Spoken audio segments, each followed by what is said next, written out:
So let me guess, you have a desire to do something differently. You want to create change in the world, live a different kind of life maybe to the way your parents have lived, your friends live, different to the way you grew up. And one day you decide to share your desire, your dream, your vision with someone who you expect will have your back, who you trust, who you are seeking their support. But what you'll get in return will not be their support. Instead, you will get something like one of the following things. They might say to you, "Oh, look, that sounds a bit like a dream to me and not very realistic." Or, "Look, I really think you need to be a bit more practical." Or, "Look, I think that's just something you can do on the side and, go and finish your degree and go and get a really good job." Or, and this one will often come from your parents if they didn't have a lot of opportunities. And it will sound something like, "Look, we never had these opportunities when we were young and we wanted to make sure that you have them, and so now you do, so don't waste them, don't squander these opportunities. Go out and get a good job and get paid well. Forget all this other stuff, it's not very realistic, just go out and achieve. Are any of these things sounding kind of familiar? If they are, I want you to stay tuned, because after this break, I'm going to talk to you about why people are responding this way to you and how you can manage that better for yourself so you don't let their stories, their negative feedback take you off track and stop you from doing what it is that you are here to do.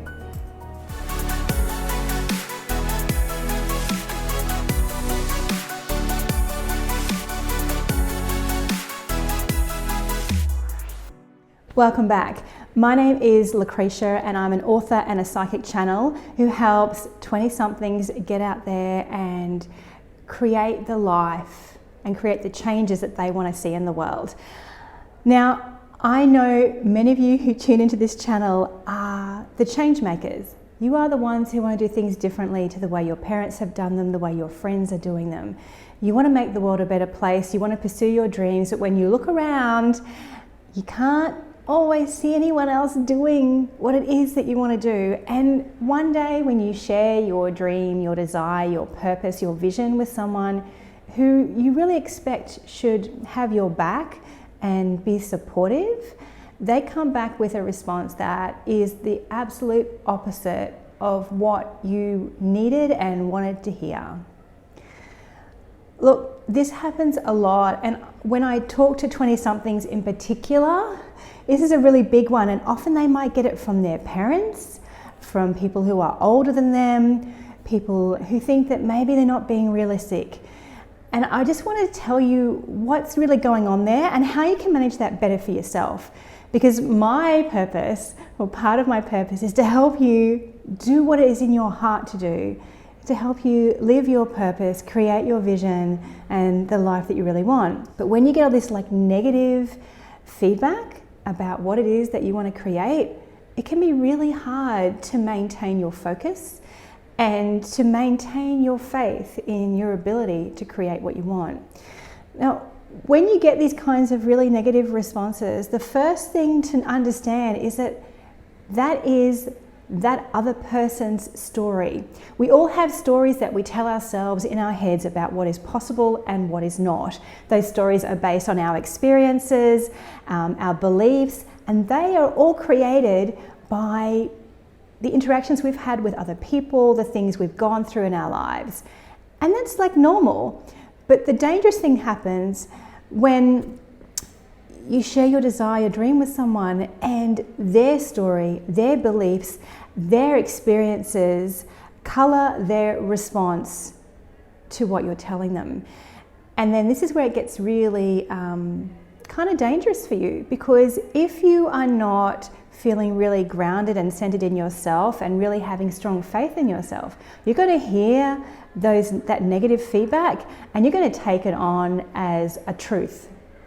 But the thing is, it's not a truth. It's just a story that person believes, and then they are projecting it onto you. It could be that their dreams were squashed when they were young and they lost hope that they could do anything different. And so they conformed and did what their parents and what their community and what their friends wanted them to do. And now when you come to them with something that's different, that bucks the system, they hear this, and this really confronts their beliefs, the story they've been telling themselves in their head about what their life can, could, or should be. So really keep that in mind, that someone else's story is just a story, and it doesn't have to be yours. Because other people's experiences, that's theirs, that's their stuff, okay? That's, what they've been through. And I'm not trying to invalidate any of that, because those experiences are real for them, but they're not yours. They're not your truth. It's not your story. And what you're here to do is create your own story. So I'm not saying be impractical. You need to be able to support yourself financially in whatever shape that looks like for you. You need to be able to, look after yourself, be responsible for yourself. But that doesn't mean that you have to go and live the same kind of life that other people might think you have to live. And here's the second point I want to make, is that I find that often we can have this all or nothing thinking, and particularly when you're younger and you're just kind of starting out, you're still getting to know yourself, you're still kind of saying, okay, what's possible for me? Where can I go? And there's this opportunity, and then there's this door slammed in my face. What do I do here? How do I proceed? And the thing I want you to remember is this: what you do now, when you're 20, 22, 25, 27, the things you're doing now, you're not going to be doing them in another 10 years' time. If you are still doing the same things you're doing now in 10 years' time, I'll be incredibly surprised, because you're going to have this huge evolution in your life where you're going to go and do this thing, and then it's going to evolve into this thing, and then you'll follow this path over here, and you'll do this like wavy kind of journey and you'll end up in a place you never thought you would end up. And it will be perfect, because it's part of your experience of life, it's part of your soul's journey and what you're here to do. So try to really avoid this all or nothing thinking, because you can make a decision today. If it feels like the right decision then for you, then go with that. Trust yourself and do it. And know that if it doesn't work out the way you think it's going to work out, that's okay, because you are learning the whole time, and you'll go and do this thing, and maybe it'll work and maybe it won't, and then you'll go and do something else, and on and on and on and on.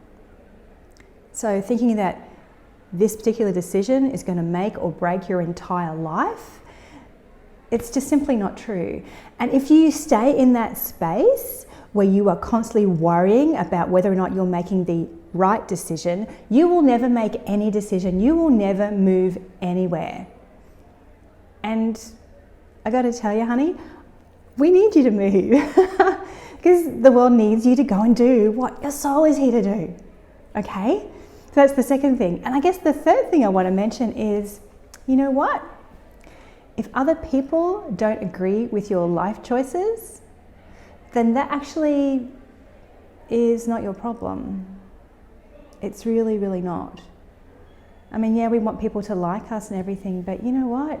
You've got stuff to do, and you cannot be putting yourself into some kind of box to make other people feel more comfortable with their life choices.